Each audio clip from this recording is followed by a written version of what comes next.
Hola, buenas tardes a todos. Vamos a empezar con esta conferencia virtual bajo el título de Internet de las Cosas. No sé qué, bueno, supongo que ya estaréis escuchándolo y viéndolo.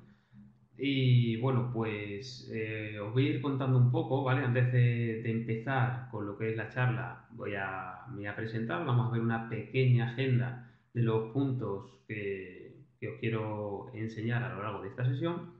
Y bueno, vamos a comenzar. En cualquier momento, si os surge alguna duda que queréis ir haciendo, podemos ir resolviéndola. Y si os animáis, incluso se puede generar un pequeño debate de la temática que estamos viendo. Así que sin más, vamos a empezar ya. Y como os decía, voy a presentar, soy Álvaro Núñez. Como podéis ver aquí en la descripción, soy bastante fanático de la tecnología y la seguridad informática. De hecho, es a lo que me dedico actualmente, ¿vale? Trabajo en una telco de aquí de España, que es Telefónica, en la parte de ciberseguridad. Luego, por otro lado, como me apasiona esta parte de la ciberseguridad y el mundo maker, todo esto está muy relacionado con lo que vamos a ver en la sesión de hoy, que es el Internet de las cosas, ¿no? Todas las cosas que hoy en día tenemos conectadas a Internet. Por otro lado, tengo aquí, soy tutor del CEUP en el máster de ciberseguridad de seguridad en IoT. Como os digo, bastante relacionado con lo que tenemos hoy en la sesión de hoy. Y aparte, bueno, ponente en algunos congresos internacionales y nacionales, como podéis ver ahí, y tengo algún libro también relacionado con la temática de hardware. ¿Qué os quiero contar en la agenda de hoy? Pues bueno, primero, Internet de las cosas. ¿Qué es lo que se conoce hoy en día como Internet de las cosas y por qué es tan importante hoy en día? También os voy a contar una pequeña anécdota a modo de historia de desde dónde nos surge esto de querer conectar todo Internet. Vamos a hablar también un poco de un mundo conectado, un mundo donde vivimos conectados objetos, ¿vale? Y personas. El mundo smart, el mundo inteligente. También vamos a hablar un poco qué tiene que ver esto con lo que vemos hoy en día. ¿Qué tecnologías actuales se utilizan para los objetos conectados a Internet? Una pequeña comparativa de las tecnologías que se utilizan, cuál es mejor, cuál es peor, pero muy por encima. Y también amenazas, que esta es una parte muy importante porque, bueno, vamos a ver que todo parece que es muy guay, muy chulo, pero también hay que tener en cuenta esa parte de amenazas, que es con lo que hay que tener especial cuidado con esto, ¿no? Y securizar esta serie de partes. Lo primero de todo, vivimos en un mundo conectado. ¿Qué es Internet de las cosas?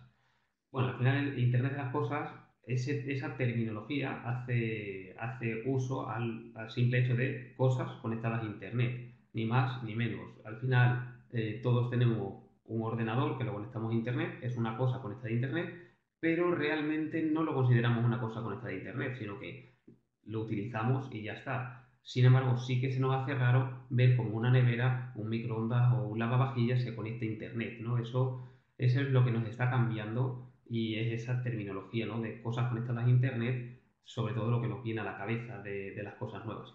Al final, todos estos objetos, cuando se les dota de conectividad a Internet, se les da cierta inteligencia, porque se está conectando con unos servidores que pueden tener pues cierta inteligencia para operar, ¿no? Es decir, que los objetos pueden reconocer eventos, pueden cambiar y actuar en torno a ellos. Un ejemplo muy rápido, una lavadora que sabe cuándo se ha quedado sin detergente y te hace un pedido automático, por ejemplo, a Amazon, que te llega al día siguiente. Es un objeto conectado a Internet. ¿Vale? Eso es un poco la terminología. ¿Y de dónde viene? ¿De dónde viene esta terminología? Esta historia es, bueno, una pequeña curiosidad, ¿vale? Para que lo sepáis. Y es que realmente este término lo podríamos decir que es desde los años 70. Ya en los años 70, en la Universidad de Carnegie Mellon, lo que hicieron, bueno, había un montón de programadores por allí y tenían una máquina de Coca-Cola a la cual, pues bueno, si, no sé si la habéis escuchado alguna vez, pero dicen eso de que los programadores necesitan cafeína para funcionar, ¿no? Entonces, qué mejor que ir a la máquina de Coca-Colas para recargar un poco de energías.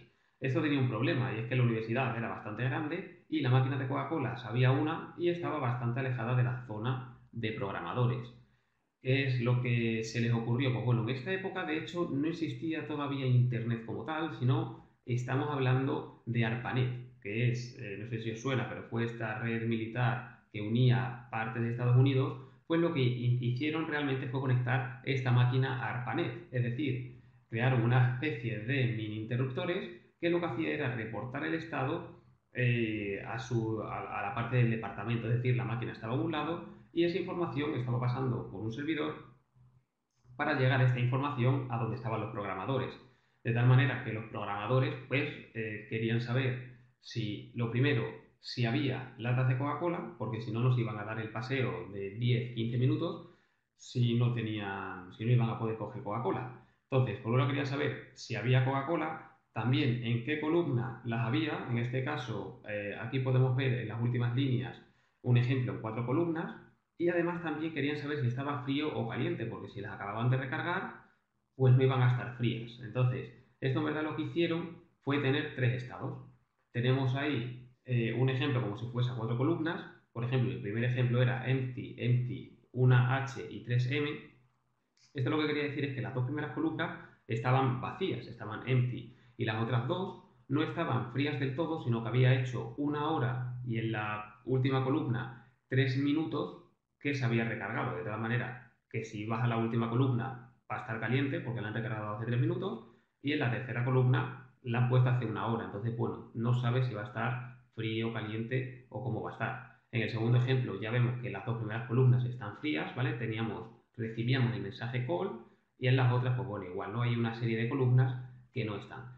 Toda esta información la mandaban a través de algo parecido a lo que hoy en día sería un SSH, ¿vale? Como veis, se utilizaba el protocolo Finger y la parte de conectarse era O, que era el nombre de usuario, y al servidor al que nos vamos a conectar. Eso hoy en día se utiliza, esa forma de conexión, ¿no? En una conexión segura. Entonces, como veis, esto podría ser en vez de IoT, AOT, ¿vale? ARPANET of Things, la primera máquina que se conectó. Como veis, aquí también tenéis el enlace por si queréis leer un poco más a fondo la historia.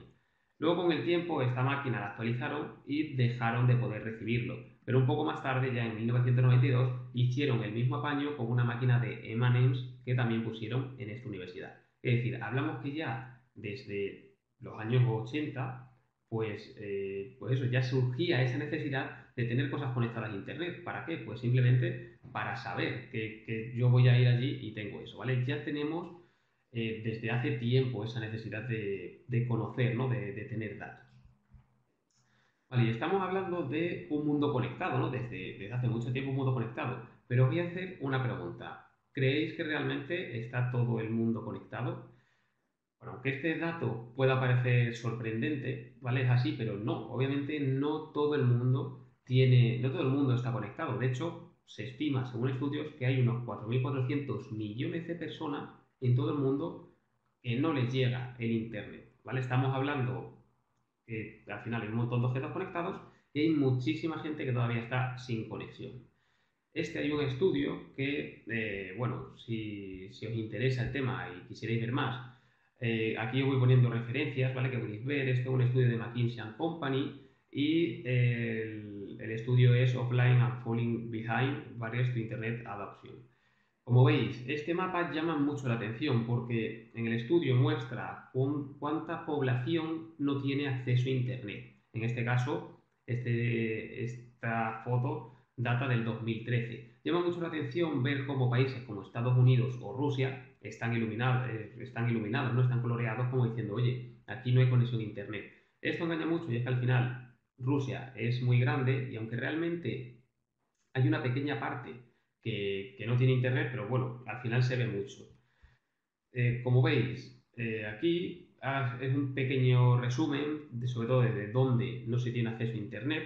Dependiendo de la fuente, he encontrado unos resultados u otros. Por ejemplo, aquí tenemos que Myanmar, Birmania, tiene muy poquita, o sea, que no tiene conectividad. Vemos que hay un 99,5%, es decir, como que no está conectado. Etiopía un 97 y pico. Y si nos vamos a Estados Unidos, que es una parte que estaba marcada, vemos que solamente es un 15, ¿vale? Que al final, pues bueno, puede ser pequeñas poblaciones que no estén. Al final también el país es muy grande y hay zonas donde no llegan. Sin embargo, sí que es verdad que en la zona de Asia, más que en África, que en África también hay bastante parte, pero en la zona de Asia hay mucha gente que no está conectada. Aquí, consultando en otra fuente, podemos ver varios países y también podemos ver cuáles son las barreras que están prohibiendo o están impidiendo, mejor dicho. Por ejemplo, en el caso de Etiopía, vemos que tiene una puntuación final de 1, es decir, tiene muchísimas barreras, tiene un 99% de barreras.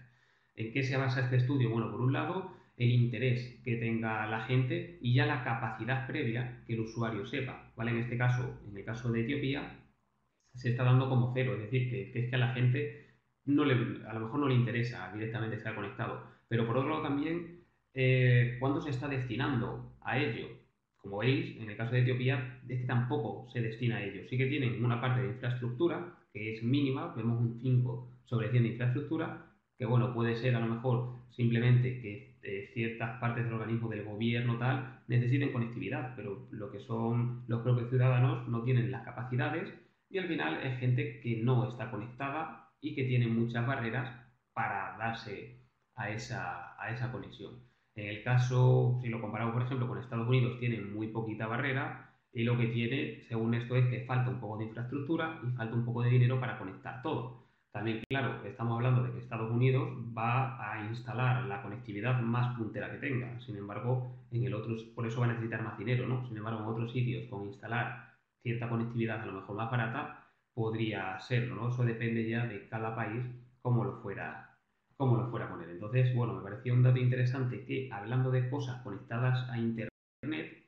damos por hecho bueno, que pueda estar todo el mundo conectado, ¿vale? Y sin embargo, todavía hay población que no está conectada a Internet. Bien, pasamos a hablar de la siguiente, ¿vale? Algo que me gusta bastante porque es una palabra que está muy de moda y si no, pensar en este ejercicio, pensar en cosas que conlleven la palabra smart, ¿vale? La palabra smart se ha puesto bastante de moda. De hecho, en el caso de los móviles ya la tenemos bastante asimilada, ¿no? Ya no hablamos casi de smartphone. Sí que tuvo su boom hace un tiempo, pero si hacemos una búsqueda en Amazon para comprar un terminal nuevo, por smartphone, obviamente nos aparecen todos los teléfonos que hay, ¿vale? Digamos, ya llevamos con nosotros ese de que sea smart. Ahora un poquito más adelante, en la siguiente diapositiva, vamos a comentar un poco el por qué, ¿no? El por qué es Smart. Porque luego Smart se ha ido migrando y si os fijáis ahora, a todo se le llama Smart. Han salido los relojes, ¿vale? Relojes inteligentes. ¿Cómo se ha llamado este tipo de dispositivos? Smartwatch. Han surgido los televisores, un objeto también, una televisión que antiguamente no se conectaba a Internet, hoy en día se conecta a Internet, pero sobre todo es ese término smart el que estamos teniendo, el que nos está acompañando, ¿no? Una Smart TV. Y esto lo vemos y lo escuchamos pues prácticamente cada día, o si vamos a una tienda de electrodomésticos donde vendan televisores, la zona de Smart TVs, ¿vale? Ya la tenemos ahí, ¿no? Es eso, no es la palabra mágica, es Smart. Bien, pues como os comento, ¿no? Smartphone, smartwatch, los wearables, ¿son smart o no? Bueno, os voy a contar de dónde, o sea, qué hace, ¿no? A un smartphone que sea smartphone, o a un smartwatch que sea smartwatch, o a un smart TV que sea smart TV. Lo primero de todo ello es que es, bueno, el término smart, ¿no? Que digamos, esa parte de inteligencia, estamos diciendo, vale, smartphone, ¿qué necesitamos? O sea, ¿por qué un teléfono es smartphone? Lo primero de todo, tiene que ser teléfono, ¿vale? Si no es teléfono, ya el término smartphone no tiene sentido. En el resto de los casos igual, ¿no? Smartwatch, lo primero que tiene que ser un reloj, ¿vale? En el caso de una televisión, Smart TV, que sea también una televisión. Pero ¿qué distingue a esto de lo que teníamos antiguamente, ¿vale? Por ejemplo, ¿qué distingue una televisión hoy en día que sea Smart TV, a lo que era antes? O vamos a empezar por el caso del teléfono. ¿Qué hace a un teléfono Smart que no lo era antes, ¿vale? El antiguo Nokia típico, un 3210, un 3310. Vale, sabemos que no es lo mismo. ¿Qué tiene hoy en día un smartphone? Lo más importante que tiene, por supuesto, que es la conectividad a Internet. Y de hecho, de ahí tenemos ya un dispositivo conectado a Internet, ¿vale?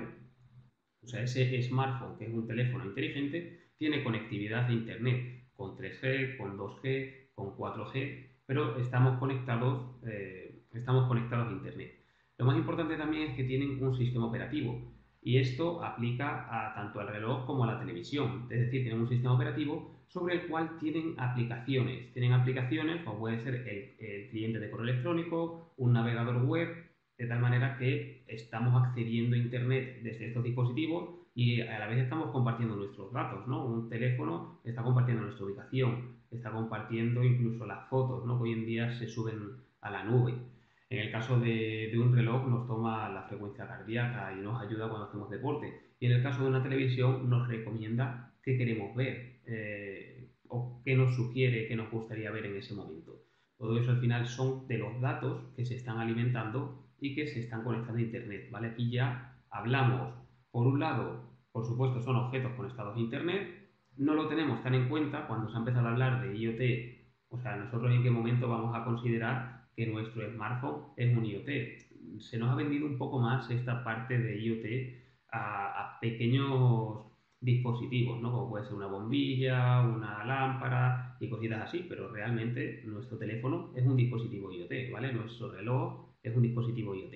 Y nuestra televisión también, televisor que hace unos años no se conectaba a Internet. De hecho, hoy en día es que te piden que lo conectes a Internet directamente, ¿no? Para que tengas tu cuenta, el Netflix, las recomendaciones y demás. El caso de los wearables es un poco distinto porque normalmente, al ser dispositivos tan pequeñitos, a lo mejor no entra en el poco espacio que tienen, no tienen esa conectividad desde ellos, sin embargo lo que hacen es conectarse mediante Bluetooth, por ejemplo, a nuestro teléfono, ¿no? Y nuestro teléfono lo que hace es coger esos datos que ha ido recogiendo, ¿vale? Imaginemos una pulsera inteligente que sabe por dónde hemos salido a correr o por dónde hemos hecho ejercicio, cuántas calorías hemos quemado, ¿vale? La prueba de pulsera no lo manda a Internet, pero a través del móvil, ¿vale? Se va a conectar a nuestro móvil por Bluetooth y lo va a mandar a Internet. Entonces, bueno, no tiene Internet directamente, pero indirectamente los datos que se están recogiendo sí que se están mandando. Entonces, si nos ceñimos a la definición de cosa conectada a Internet, realmente no lo es, pero indirectamente sí que lo sería. Y esto es lo que más se nos viene a la mente, pero hoy en día yo seguí buscando cosas que tuviese que ver hoy en día con la palabra smart, a ver qué nos hacían, y encontré términos tan curiosos como, aquí os pongo un par de ellos, por ejemplo, Smart Lightning y Smart Things. La de Smart Things me resultó graciosa porque al final no es Internet of Things y también que con la palabra Smart hacemos ese juego de Smart Things y esto es lo que realmente ha hecho Samsung. Samsung ha registrado este nombre para utilizarlo como nombre de su aplicación. De hecho, bueno, voy a empezar por la parte de Lightning. Al final, el concepto de Smart Lightning, si veis esa imagen, hoy en día el uso de los LEDs y sobre todo del LED de multicolor, el hecho de poder recrear escenas y de programar escenas en nuestra casa, es lo que se conoce como Smart Lightning, ¿no? Si nosotros vamos a ver una película, pues bueno, está la escena a modo cine, que nos pone las luces de un tono azul y un poquito más apagado, pero que no la apaga realmente, ¿no? Sino que nos recrea una escena. Cuando vamos, por ejemplo, a cenar, pues hay una escena que atenúa un poco lo que son las luces. Cuando estamos a pleno día, aunque la luz esté encendida, el sistema inteligente la va a apagar, ¿vale? Estos son luces completamente conectadas a Internet. Y por Smart Lighting se conoce a todo este sistema, ¿no? de iluminación inteligente al final. Con el caso de SmartThings, como decía, es la aplicación o cómo ha denominado Samsung a su sistema. Esto lo podemos conocer si hemos trabajado con Amazon. Por ejemplo, con el altavoz de Amazon sabemos que tiene a su asistente que es Alexa, que seguramente habréis visto un montón de dispositivos, sobre todo esto se ve muchísimo con las bombillas, que pone bombilla compatible con Alexa. Este mismo ejemplo lo podemos pasar a Google con el asistente de Google, Google Assistant, que te dice esta bombilla es compatible con Google Assistant. Y en el caso de iPhone, por supuesto que pasa lo mismo con su asistente que es Siri, que lo mismo, el HomeKit de Apple, hay un montón de bombillas que son compatibles con HomeKit. Y cuando son compatibles con HomeKit, quiere decir que al final estos asistentes, Alexa, Google y Siri, lo van a manejar. Pues el SmartThings es como se denomina este sistema, pero de Samsung. De tal manera que hay dispositivos concretos que funcionan bajo esta marca, ¿no? Bajo Samsung. En este caso, por ejemplo, los televisores. Samsung hace televisores y se controlan a través de Internet con esta aplicación. Pero no solo televisores. Si os fijáis en la imagen de abajo, en la última, por supuesto que tienen bombillas, tienen termostatos, tienen cerraduras, ¿vale? Tienen de todo, ¿vale? Aspiradoras y como vemos aquí incluso aire acondicionado, lavadoras y demás, ¿vale? Cámaras, pues todo eso, digamos que el término de SmartThings va linkado directamente con Samsung, ¿no? Han querido jugar con este término, ¿vale? De Smart y al final todas estas cosas están conectadas, ¿vale? Estamos diciendo SmartThings, cosas inteligentes, cosas conectadas, ¿vale? Hasta aquí bien. Vale, más cosas, Smart, y ya dirigiéndonos a algo que seguramente habréis escuchado, ¿no? Lo que son las Smart Cities o los edificios inteligentes, Smart Buildings, o incluso el propio hogar. Cuando el hogar es inteligente, nos referimos a él como Smart Home, o incluso también los coches conectados.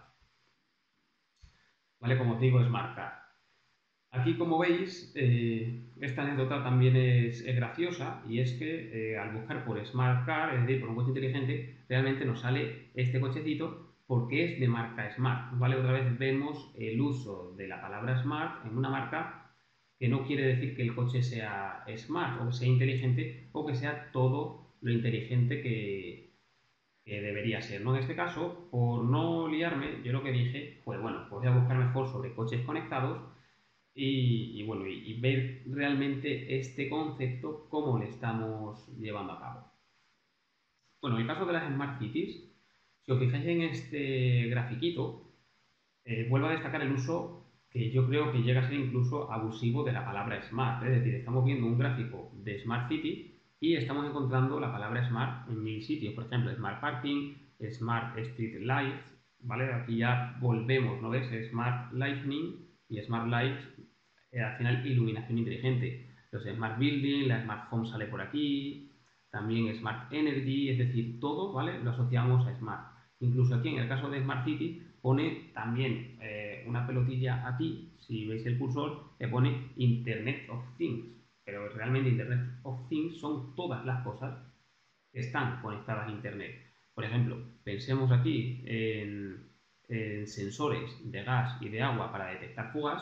Eso al final es un dispositivo que si es una Smart City, realmente va a estar conectado a Internet, es decir, van a ser sensores conectados a Internet que nos van a reportar, bueno, a la ciudad, a donde se maneje toda esta información, va a reportar el estado y en cualquier momento vamos a saber si hay una fuga de agua o de gas para poder arreglarlo, pero como eso no esté conectado, no se va a poder llegar, ¿vale? Es una cosa conectada. En el caso del resto, pues también os lo podéis imaginar, ¿no? Las luces inteligentes, cuando se van a activar y desactivar, pues se pueden hacer algoritmos para mejorar los sistemas de iluminación y que sean más eficientes. En el caso de los parkings, igual, o si tenemos algún vehículo eléctrico, ¿dónde cargamos esos coches? Es decir, una ciudad inteligente necesita tener al final esta parte, esta visión futurística, ¿vale? Y como os digo, también os estaba comentando la parte de Smart Buildings. Aquí tengo un pequeño grafiquito de Smart Buildings que al final es hacer que un edificio, pues bueno, sea, aquí lo definen como verde, seguro y productivo. Obviamente tiene que ser seguro, tiene que estar dotado de tecnología. Por ejemplo, si nosotros trabajamos en una oficina, no es lo mismo llegar a la oficina y tener que fichar pasando por una cola de gente y firmar en papel, que, por ejemplo, firmar pasando un torno de seguridad. O si llegamos y nuestra oficina tiene parking, pues no es lo mismo tener que bajarte a abrir la barrera que directamente leyendo tu matrícula de empleado se te abra la barrera y aparte registre esa entrada en la empresa, ¿no? Para tener un control horario y demás.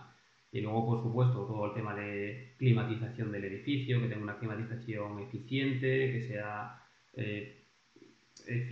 sea, que sea eficiente con el medio ambiente, ¿no? Que sea todas estas partes, ¿no? Que hace que un edificio sea inteligente, que ahorre luz, por ejemplo, cuando no pasa la gente en ciertas áreas, que estén las luces apagadas y que se encienda según va pasando gente, ¿no? Todas estas cosas hacen un edificio inteligente. Al final, para hacer la ciudad inteligente, sus edificios tienen que ser inteligentes y, por supuesto, también sus casas. Que eso, cuando estemos hablando de los protocolos, vamos a hacer un poquito de hincapié al final en que la casa sea un poco más inteligente. Y volviendo un poquito al tema de los coches, por ejemplo, el denominado car sharing, seguramente hayáis escuchado este término, y es que lo que se pretende con la tecnología de hoy en día es que la gente que no pueda tener acceso a comprarse un coche, pero a la vez necesite cierta movilidad en horarios, por ejemplo, en hora punta, que haya mucha gente en el transporte público, o incluso que el transporte público esté detenido, tenemos ese car sharing, ¿no? Ese compartiendo coche, de tal manera que las típicas aplicaciones que tenemos y que es una especie de autoservicio de alquiler, ya que no necesitamos a alguien o no necesitamos firmar un papel con alguien para que nos preste un coche, sino que estas aplicaciones desde el propio móvil vamos a abrir el coche, lo vamos a utilizar y dependiendo de cuánto tiempo lo hayamos utilizado o bien cuánta distancia hayamos recorrido, se nos va a cobrar cierto dinero, ¿no? Y luego, yendo un poco más adelante, también se podría hablar con este término smart. Esto aplica más bien a la ciudad, ¿no? El smart shading aplica más bien a la ciudad, de que la ciudad tenga mejor movilidad, tanto en transporte público como en este transporte privado, que al final es de alquiler. Yendo un poquito más allá con la palabra smart, es lo que tenemos, podemos hablar también de conducción autónoma, en la cual la marca, por ejemplo, Tesla, que es de la que, o sea, hay más marcas en el mercado que tengan conducción autónoma, pero la que más lo ha vendido y más anuncio y tal es la marca Tesla. Al final, la propia empresa Uber, ¿no? Este transporte, estos taxis, que es una empresa realmente privada, está practicando en Estados Unidos con taxis de conducción autónoma, es decir, que no necesiten conductor para funcionar. Imaginar esto dentro de unos años, a lo mejor 5 o 10 años. Hoy en día no está del todo puesto, ¿no? Porque al final tiene sus riesgos y no, faltan casos por definir, si hay algún tipo de accidente, a ver qué pasa, pero al final pensemos en esto en el futuro, cuando realmente lleguemos, cojamos un taxi y nos montemos en un coche donde no haya conductor.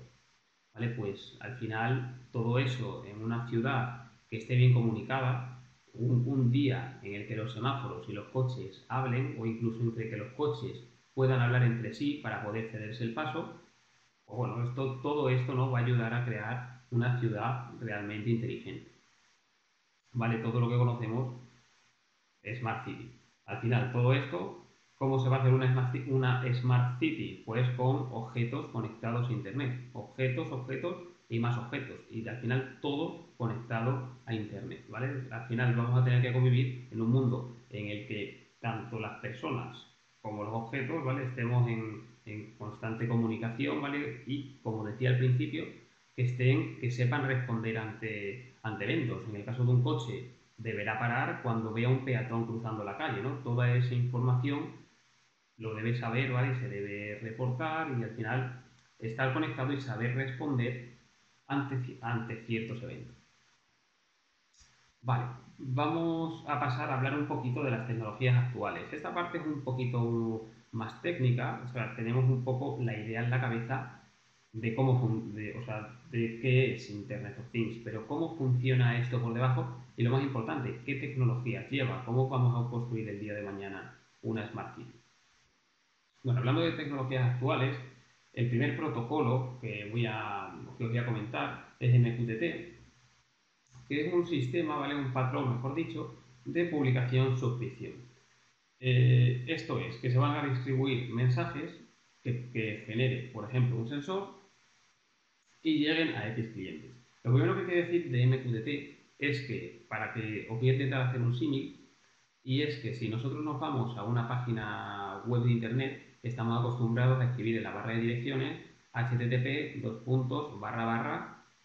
amazon.com, facebook.com o cualquier cosa. Ese HTTP, el Hypertext Transfer Protocol, ¿vale? Es un protocolo Pues esto sería algo parecido. Es decir, necesitaríamos lo que sería en un símil, eh, necesitaríamos lo que sería el navegador de Internet para poder acceder, pues en este caso sería lo mismo. Si hablamos de un sensor, vamos a pensar en un sensor lumínico o un sensor de temperatura, necesitamos que ese sensor de temperatura maneje este protocolo. Para manejar este protocolo se tiene que estar conectado a Internet, ¿vale? Sí o sí, seguramente a través de Wi-Fi, aunque bueno, también puede tratarse de algunos dispositivos que estén cableados, ¿vale? Mediante cable. Lo normal es utilizar tecnologías inalámbricas como las redes Wi-Fi. Como veis en el esquema, para que quede más claro, esto es también muy parecido a cómo utilizamos el Internet hoy en día, porque podríamos hablar de cliente-servidor. Es decir, cuando nosotros nos conectamos a Facebook, realmente lo que estamos haciendo es descargar la página de Facebook y bueno, todos nuestros datos y demás, porque los estamos consultando en un servidor. Pues esta parte, este servidor es lo que sería el broker. Es decir, al broker van a llegar todos los mensajes de todos los sensores que estén conectados a él. En este ejemplo tenemos un sensor que va a publicar en el broker, imaginar la temperatura. Esto se publica mediante tópicos. Por ejemplo, imaginar que se está publicando en el tópico salón temperatura y sobre salón temperatura publicamos 25 grados. Pues todos los dispositivos que estén suscritos, estamos hablando ahora de suscripción, todos los dispositivos que estén suscritos a salón temperatura, cuando el sensor X publique en salón temperatura 25 grados, lo van a recibir en tiempo real. Esto es, imaginar cuando hoy en día lo podemos ver en nuestros móviles con el uso del correo electrónico. A nosotros nos mandan un correo electrónico y en el momento en el que llega nos llega una notificación push de que tenemos ese correo en nuestra bandeja. Es decir, en el momento en el que nos lo mandan, a nosotros nos notifican. Pues esto sería algo parecido, ¿vale? Es decir, los suscriptores se van a suscribir a X tópicos y sensores van a publicar en X tópicos. Luego ya es cuestión de la programación de cada dispositivo. Por ejemplo, si pensamos en un termostato, ese termostato puede estar programado para decir, oye, cuando se reciba en el tópico salón temperatura, el valor mayor o menor de X, que al final van a ser grados, haz esto o haz esto otro, ¿vale? Eso será la programación que tenga el propio dispositivo de por sí. De tal manera que luego el sensor de temperatura, cada 10, 15, 20 minutos, va a estar publicando, pum, pum, pum, lo va a publicar y el dispositivo, como va a estar recogiendo esos datos en tiempo real, va a actuar con lo que tenga programado, ¿vale? Esta es un poco la idea.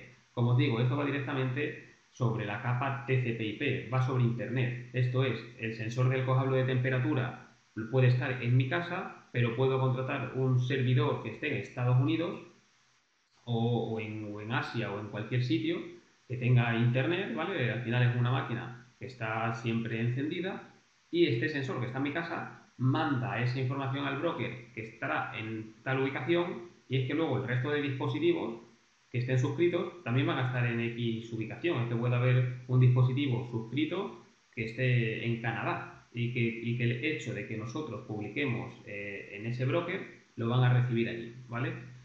Esto, pues hombre, si lo vamos a aplicar a un entorno de la casa, pues obviamente lo vamos a cerrar para que solo accedamos nosotros, ¿vale? Pero imaginar que quisiéramos controlar a distancia, pues no sé, la casa de nuestros hijos o de nuestros padres, ¿vale? Con datos que tengamos nosotros. Pues todo esto va por Internet, ¿vale? El hincapié que quiero hacer es que este protocolo va por la capa TCP/IP. Pasando al siguiente, este le podemos ver más en dispositivos que vayamos a utilizar en casa, es Zigbee. Este Zigbee está basado en otro estándar. Por ejemplo, si hablamos del estándar Wi-Fi, lo que es la conectividad Wi-Fi, está en la 802.11 y estamos hablando que Zigbee va en la 802.15. Esto realmente sí que es importante porque en la 802.15 están tecnologías como el Bluetooth. Si no lo sabemos distinguir muy bien, al final si pensamos en el Wi-Fi y en el Bluetooth, sabemos que con Wi-Fi nos vamos a conectar a Internet y vamos a publicar datos. Sin embargo, si pensamos en Bluetooth, sabemos que tenemos un alcance normalmente más cortito y que a lo mejor lo utilizamos para transferir música, ¿no? A un altavoz. Pues esto es un poco lo que, o sea, Zigbee, lo que quiero decir con esto es que Zigbee es otro protocolo que está basado en este estándar parecido al Bluetooth, pero que no tiene conectividad a Internet. De hecho, lo que hace es que hace una red de área personal, lo que se denomina una red PAM. ¿Vale? Esto al final es un conjunto de un protocolo de comunicación inalámbrica. ¿Qué ventajas destaco yo sobre Zigbee? Y que lo vamos a ver ahora al hacer una pequeña comparativa con el Wi-Fi. Pues bueno, que consume muchísima menos energía que consume un dispositivo Wi-Fi normal. Y aparte, estos dispositivos se desarrollan, son bastante económicos, ¿vale? La manera de desarrollarlo es bastante económica. Existe una alianza denominada la Zigbee Alliance que tienen marcas, porque la constituyen marcas tan importantes como Philips, Huawei o Texas Instruments, que si bueno, Texas Instruments a lo mejor os suena menos, pero es una de las empresas que crea componentes mayores del mundo. ¿Cómo es la manera de conectividad de Zigbee? Bueno, como veis, tenemos varias maneras. Tendríamos el modo estrella, el modo árbol o cluster árbol, y el modo malla. El modo estrella le podemos asimilar bastante al router de nuestra casa, es decir, tenemos un montón de ordenadores que se conectan al router. Pues en este caso igual tenemos un montón de dispositivos que se conectan al denominado coordinador. Pero esto no es lo que se suele utilizar, ¿vale? En el caso del cluster es un poco esta parte de estrella, pero extiende todavía más. Y la que quiero explicar es el modo malla, que al final es parecido al modo cluster, lo único que tiene más caminos, es decir, tenemos solamente en Zigbee va a existir un único coordinador, que sea el que, digamos, coordine a toda la red, y luego pueden existir algunos denominados Zigbee routers. Estos routers lo que hacen van a ser reportar al coordinador. Y por último, en amarillo tenemos los dispositivos finales.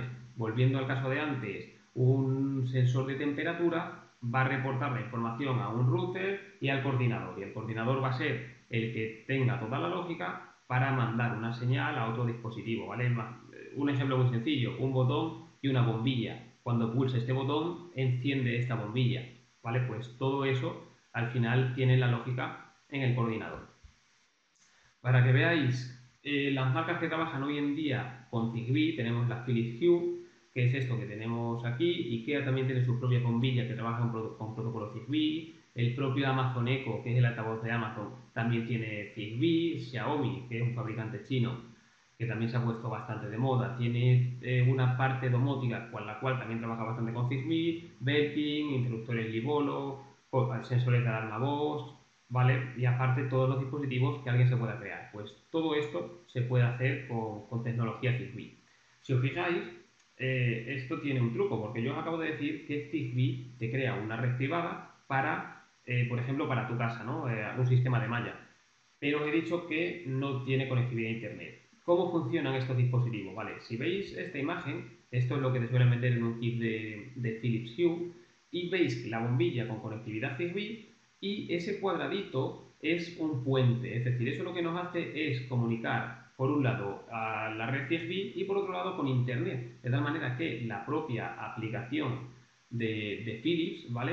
Va a saber toda la información porque este aparatito que se conecta al router, normalmente por cable, pues está controlando la red Zigbee y lo conecta con Internet. Es decir, este es el puente, el gateway que conecta. Y al final, si queremos una red Zigbee que se pueda controlar desde Internet, pues bueno, se necesita este gateway. Y al final todos los dispositivos, por ejemplo, el propio Amazon Echo, el altavoz de Amazon, actúa, como está conectado a Internet, actúa de puente, ¿vale? Actúa, por un lado, está conectado a Internet para las consultas que le hacemos a través de la voz, y si conectamos dispositivos por Zigbee, los va a poder comunicar. Y si no, normalmente IKEA tiene su propio hub, Philips tiene su propio hub, Xiaomi tiene su propio hub, ¿vale? Casi todos los fabricantes que trabajan con Zigbee van a vender su propio hub que lo conecte a Internet por si queremos actuar con ello.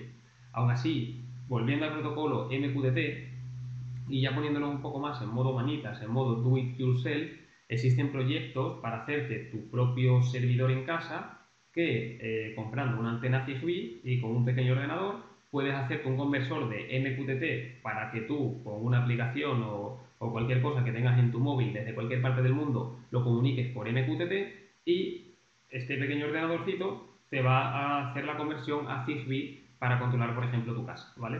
Y esta sería la manera de conectar dispositivos IoT Zigbee a Internet. Una comparativa entre el Wi-Fi y el Zigbee, pues bueno, para que veáis lo importante, ¿no? Y lo interesante que es tener tecnologías nuevas, ¿no? Y orientarlas al uso exclusivo de la transmisión de pequeños datos. En este caso, la alimentación, si pensamos en un sensor de Wi-Fi, estos datos, bueno, están muy por encima, ¿vale? Pero el sensor de Wi-Fi va a requerir de una batería, ¿vale? Relativamente, aunque sea pequeña, pero con relativa potencia, y a lo mejor te va a durar 2, 3, 4 días, 7 días a lo sumo. Un dispositivo Zigbee que se puede alimentar con una pila de reloj, ¿vale? Una de las pilas chiquititas de reloj, te puede durar 3 años.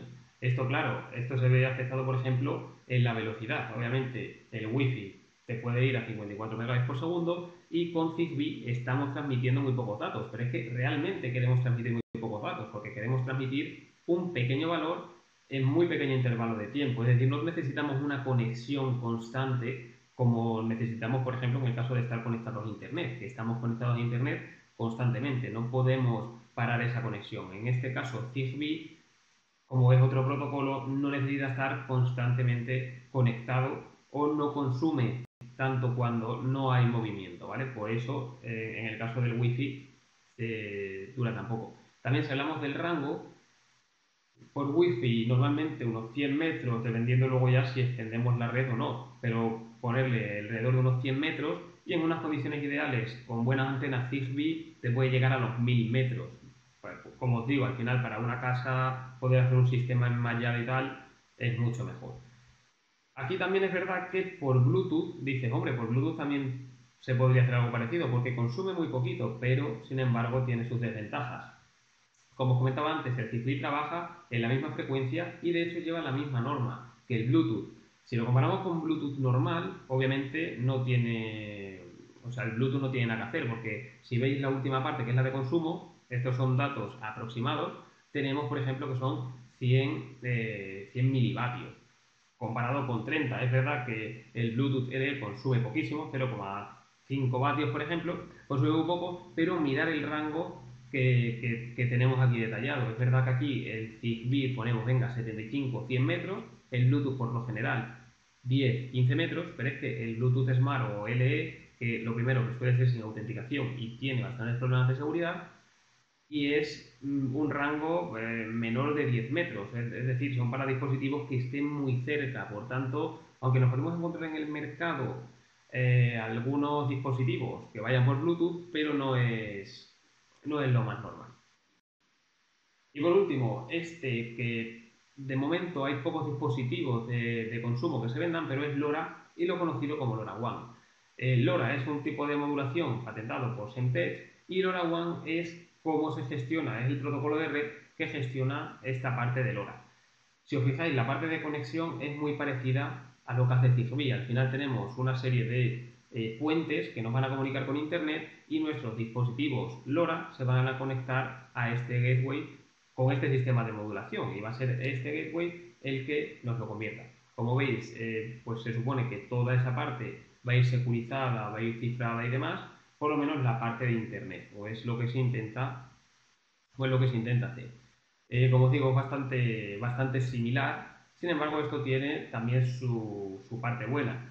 Y es que, por ejemplo, la distancia que nos puede dar LoRa puede ser unos 2 o 5 kilómetros en una área urbana y en área urbana llega a 15 kilómetros, ¿vale? Lo cual es muchísimo más que lo que ofrecía Zigbee. Es decir, Zigbee a lo mejor está mejor utilizarlo para la casa porque sobre todo tenemos muchos dispositivos que son ya compatibles con esta tecnología y LoRa, pues bueno, como veis, para un Smart City, para comunicar dispositivos por Smart City, un enmallado de LoRa podría ser ideal. El consumo, no tengo un dato concreto de consumo, pero aunque Zigbee consume muy poco, lo que dice la especificación de LoRa es que consume todavía menos que Zigbee, lo cual una batería, como os digo, de pila de botón puede durar 3, 4 o 5 años, lo cual también es una gran ventaja.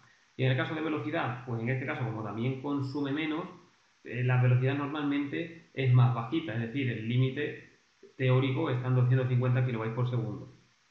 Entonces, al final, esto es no. Aquí tengo un proyecto muy interesante que, si lo queréis echar un vistazo, se llama Fosa.systems y lo que quieren hacer es al final democratizar el espacio, es decir, quieren subir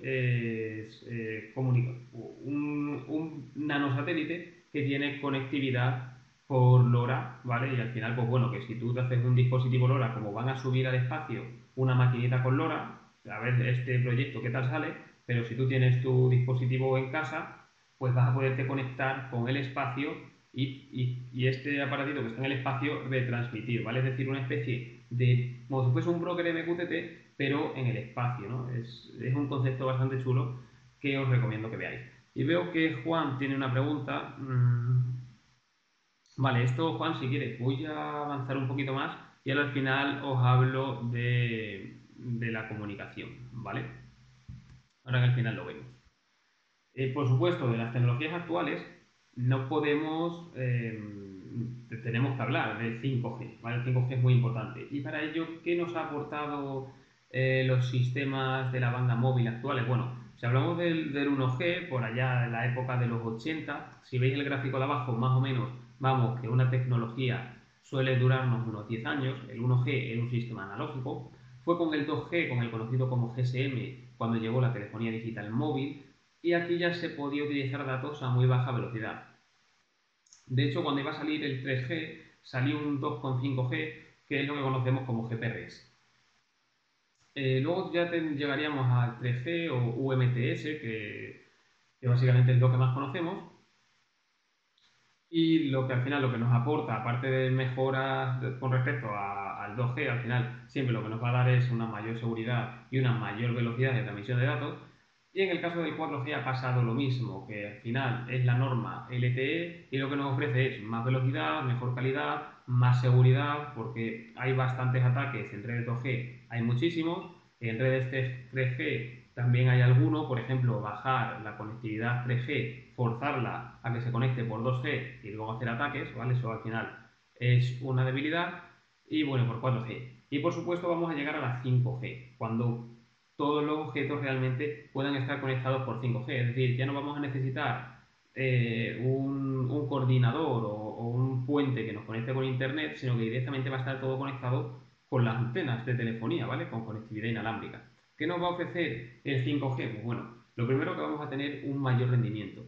Luego, aparte que los datos, volvemos a la velocidad. Velocidad a 10 gigabytes por segundo, ¿no? Es lo que se estima. Es decir, que es que va a ser más rápido el Internet que el wifi que tenemos hoy en casa o que la fibra óptica que podemos obtener hoy en día, ¿vale? Va a ir más rápido el 5G. Y aparte tiene un sistema de protección con el cual se le va a dar prioridad a los dispositivos críticos de seguridad. Es decir, si en algún momento la banda se satura y llega un dispositivo que se ha definido como crítico, pues se le va a dar prioridad para que éste pueda comunicarse, ¿vale? En una situación de emergencia. Es un poco los conceptos que están haciendo. Como el 5G se está desplegando, hay parte desplegada en Estados Unidos, aquí, por lo menos en España, se está empezando.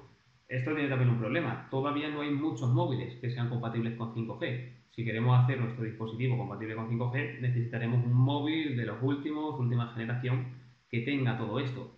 Entonces, hasta que esto llegue a cualquier objeto IoT, va a tardar, pero es un poco ya lo que se tiene en mente y lo que se quiere hacer. Y por último, quiero terminar contando unos casitos de amenazas que ha habido. Al final, el IoT, como os digo, el concepto es muy antiguo, desde hace ya mucho tiempo tenemos esa necesidad de mandar datos a Internet y conocerlos, pero ¿qué ha pasado con estos datos? O sea, con estos objetos, ¿no? Hemos tenido, os voy a poner simplemente algunos ejemplos para que los tengáis en cuenta. Lo primero, la empresa TrendNet Secure View.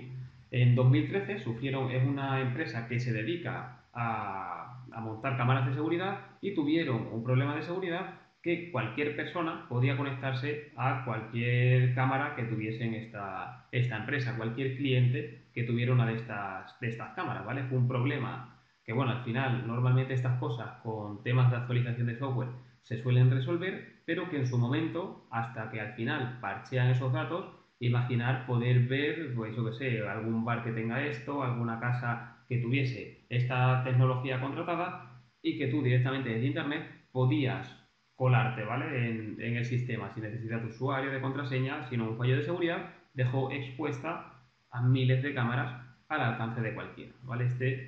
Uno de los problemas.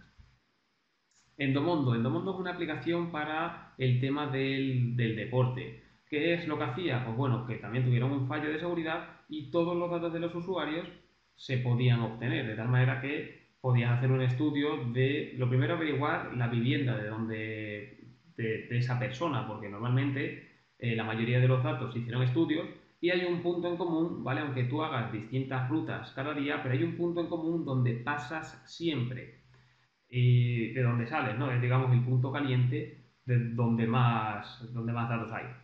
En ese caso, pues bueno, se suele asociar a la casa y si encima tienes un histórico del horario y sabes que suele salir a la misma hora, ¿vale? Al final vas recogiendo datos de todos esos datos que en todo el mundo publicó, es decir, todos los usuarios expuestos, ¿vale? Y un montón de información que se podía obtener de ahí, ¿vale? Como veis aquí también es cuánta altitud ha corrido, cuántas calorías ha quemado, a qué velocidad, todos esos datos al alcance de cualquiera. Más finlandeses sin calefacción. Imaginaos que en Finlandia, que vivís en Finlandia y debido a un ataque de denegación de servicio, los termostatos que están conectados a Internet dejan de responder y tú no puedes poner la temperatura de tu casa y estás en pleno invierno, ¿vale? En Finlandia, en pleno invierno y los termostatos sin funcionar, ¿vale? Pues bueno, fue también un fallo que se dio en 2016 y que dejó a un montón de finlandeses sin calefacción, ¿vale? Un termostato conectado a Internet, ¿vale? Internet of Things, objeto conectado a Internet. Por otro lado, con el tema de los coches, hemos hablado también de los coches smart. ¿Qué ha pasado? Pues bueno, este caso fue bastante sonado y es que estos dos hackers que veis aquí descubrieron un fallo que un Jeep se podía controlar a distancia tanto el volante como los frenos. Esto obviamente se reporta, se avisa, no hicieron ningún mal, ¿vale? Los hackers van a investigar lo investigan y una vez que lo averiguan, avisan a Jeep para solucionarlo, pero bueno, al final consiguieron eso, ¿no? Un coche conectado a internet, pues el control del volante de los frenos lo podían manejar. DIN de octubre de 2016. Este es un caso que seguramente os afectaría a muchos porque fue que se cayó prácticamente la mitad de Internet. Es decir, fue un día de octubre que intentabas conectar a servicios como Amazon, Netflix, Spotify, Twitter y creo que también estaba, no sé si afectó a Facebook, pero con lo cual, si afecta a Facebook, está afectando a WhatsApp. Al final un montón de sitios dejaron de ir. ¿Qué pasó aquí? Realmente no hubo un problema de seguridad con los sitios web, por ejemplo, no tuvo el problema Amazon, sino el resolvedor DNS. Es decir, cuando nosotros vamos a amazon.com, esto va a un servicio que traduce amazon.com en una dirección IP. Pues lo que hicieron fue atacar a esto. ¿Y qué tiene que ver esto con IoT? ¿Por qué os cuento este ataque? Pues porque ese ataque, ¿vale? Esa denegación de servicio fue posible debido a un ataque de denegación de servicio, que es cuando muchos dispositivos se conectan a la vez y tumban el sitio, es decir, el sitio deja de responder. Pues esto lo que se hizo, lo que se denomina una botnet, que es que muchos dispositivos son controlados por ciberdelincuentes, había un montón de dispositivos IoT, como cada vez tenemos más dispositivos IoT y lo normal es que cada dispositivo esté conectado al router, ¿vale? Pensar en una casa que tenga 5 bombillas directamente conectadas al router, son 5 dispositivos. Pues esta voz es lo que hizo con muchos dispositivos IoT, lanzó peticiones y tumbó el servicio, ¿vale? Y de esa manera intentabas acceder a Amazon, a Twitter y demás, y no iba absolutamente nada, ¿vale? Fue un problema que se originó a causa de una botnet de dispositivos IoT. Otro lado, en 2017 marcapasos vulnerables. Pues al final esa es la historia, ¿no? Dispositivos también nuevos marcapasos que están reportando los datos y que tú seas capaz de vulnerar esa información, pues bueno, este era un problema muy serio porque podías falsear datos y al final estabas jugando con la vida de un paciente, ¿vale? Si hay un ciberatacante que realmente quiere hacer algo aquí, ¿vale? Este también fue un problema de un dispositivo y otro. Por otro lado, clonación de llave Tesla. Ya os he comentado antes un poco de Tesla, no sé si conocéis esta marca de coches, pero bueno, estos coches 100% eléctricos y que llevan muchísima tecnología, pues la llave, de hecho se pueden abrir con el móvil, pues se logró clonar la llave y pues bueno, cualquiera puede acceder a tu coche. De hecho había por ahí algún vídeo en el que clonaban la llave a distancia, ¿vale? Desde fuera de la casa, con un repetidor, repetían la señal de la llave y abrías el coche con ese repetidor, ¿vale? Pues bueno, este tipo de ataques también se han visto bastante y también tiene que ver con dispositivos IoT. Y este ya es el último caso que tengo, que es también jugando con el Tesla, como también os he hablado de la conducción autónoma, que es que el coche conduce solo. Pues consiguieron engañar a un Tesla poniendo unas señales en el suelo, de tal manera que el Tesla eso lo leía de manera diferente y hacían que Tesla se metiera en el carril contrario y invadiera el carril contrario. Y eso simplemente poniendo tres pegatinas en el suelo, ¿vale? El Tesla se lía, el sistema de reconocimiento se lía y se iba, ¿vale? Contra el carril contrario. Entonces al final otra debilidad, es otra amenaza que está en el día a día de los dispositivos conectados. En este caso, el Tesla, que es un vehículo que se vende, ¿vale? Imaginar que esto se hace en la vida real. Todos estos casos al final se reportan, pero no se llegan a utilizar para hacer el mal, ¿vale? Porque al final esto cuando sale se publica y se da la información a la empresa para que lo intenten solventar. Entonces, para terminar, y antes de pasar a las preguntas, que bueno, hay una aquí de Juan que vamos a responder ahora mismo, mi pregunta y como reflexión final para que vosotros lo penséis es si estamos preparados para el IoT, ¿vale? Así que bueno, voy a pasar a la pregunta de Juan y en este caso dice, ¿qué tan segura es la comunicación con Zigbee? ¿Qué opciones hay para encriptar o proteger la información o comandos enviados?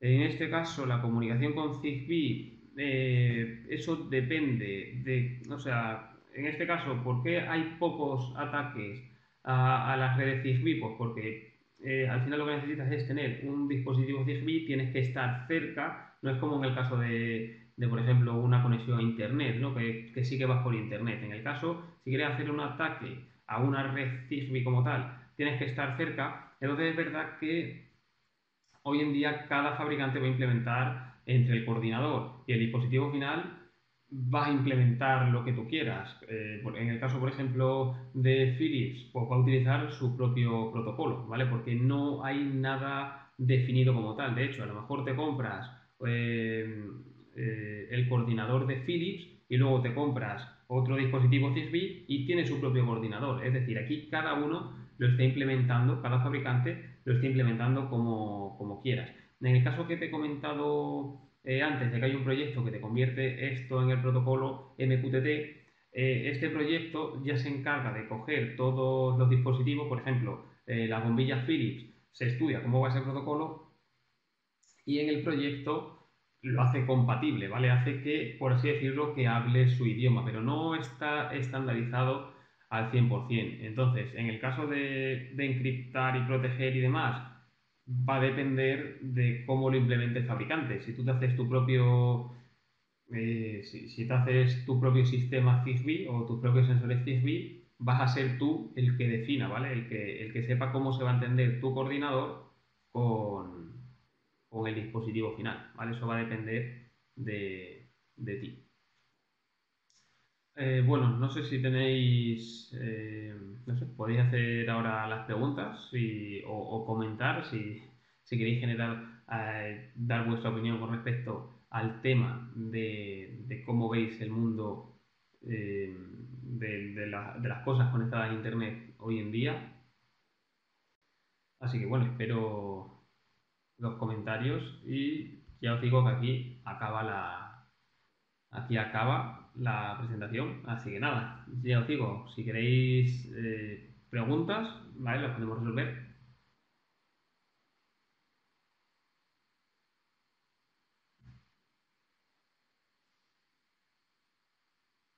Bueno, o queda todo claro.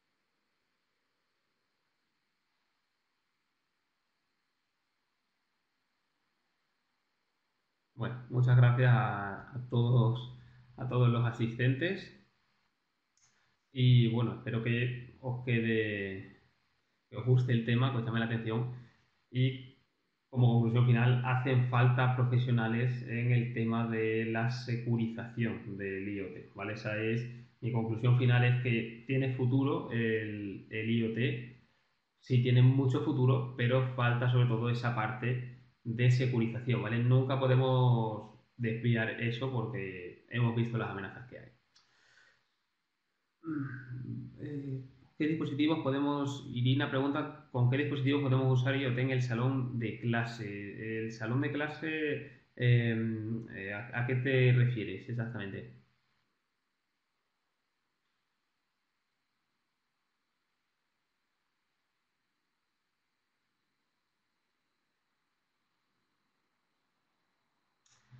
A alumnos en un aula, vale, en un aula física, dices. Sí, vale, vale. Bueno, en este caso, vale, hablando de un aula de clase, tiene más sentido hablar ya de un edificio inteligente. En este caso, pues, por ejemplo, que las aulas se apaguen solas se han ido todos los alumnos de la clase, ¿no? Que no dé la posibilidad de olvidarse las luces encendidas, nada de eso. Luego, dispositivos más cacharritos, como tú dices, pues sí, una pizarra inteligente, o sea, sí, una pizarra interactiva, ¿no? Donde a través de un proyector se puede incluso jugar con los objetos. Realmente ahí estamos al término smart, pero la conectividad como tal en un aula en el caso de un edificio, es que nos iríamos, yo en mi caso pienso, tal y como me comentas, en un edificio inteligente, ya te digo, el control de temperatura, humedad en tal caso, luces y enchufes a lo mejor, ¿vale? Para que se active o se desactive solo el proyector según la hora. Y luego ya si se hace una aplicación concreta, pues bueno, si se pudiese dotar al aula con un asistente virtual como Alexa o Google Home,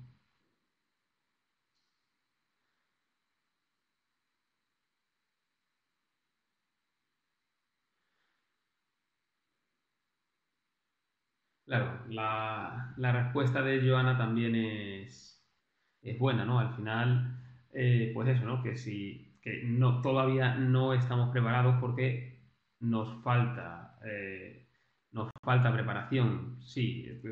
Sobre todo la parte que falta de preparación, yo la veo más enfocada a seguridad, porque sí que es verdad que hay muchas empresas, muchas startups que están creando cosas conectadas a Internet. Cada día vemos más cosas conectadas a Internet. El problema viene en las amenazas, que de repente cada dos por tres estamos viendo noticias de ataques que han pasado, ¿no? Los ejemplos que yo os he puesto son muy poquitos, ¿vale?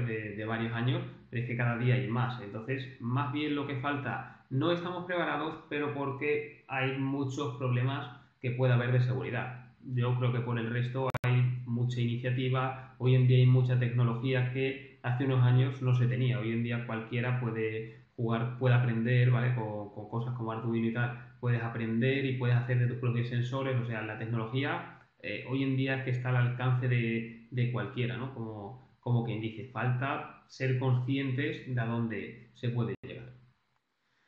Vale, en el caso de Irina, con el tema de CSV, vale, obviamente todo lo que puedas quitarte de dependencia de Wi-Fi es lo mejor, porque al final cada dispositivo que esté conectado a Wi-Fi es un dispositivo más, y al final eso en qué se convierte en que el Internet en este caso en el aula, por ejemplo, cuantos más dispositivos haya, más lento va a ir, porque hay más dispositivos. Sí que es verdad que con Zigbee lo que hace es al final tener uno. En este caso, Smartboard por Zigbee, que yo sepa, no, ¿vale? No es un área en el que me haya metido, ¿vale? De Smartboard como tal. En el caso de los ejemplos de Zigbee que te he puesto, son más bien orientados, si piensas en el hogar, ¿vale? Pues es un sensor de temperatura, que el termostato vaya por Zigbee, la iluminación, ¿vale? Tanto tiras de LED como las propias bombillas, por ejemplo, interruptores van por Zigbee, incluso enchufes pueden ir por Zigbee, ¿vale? Pero tal como una Smartboard, que no lo conozco, ¿vale? Eso no te sabría decir.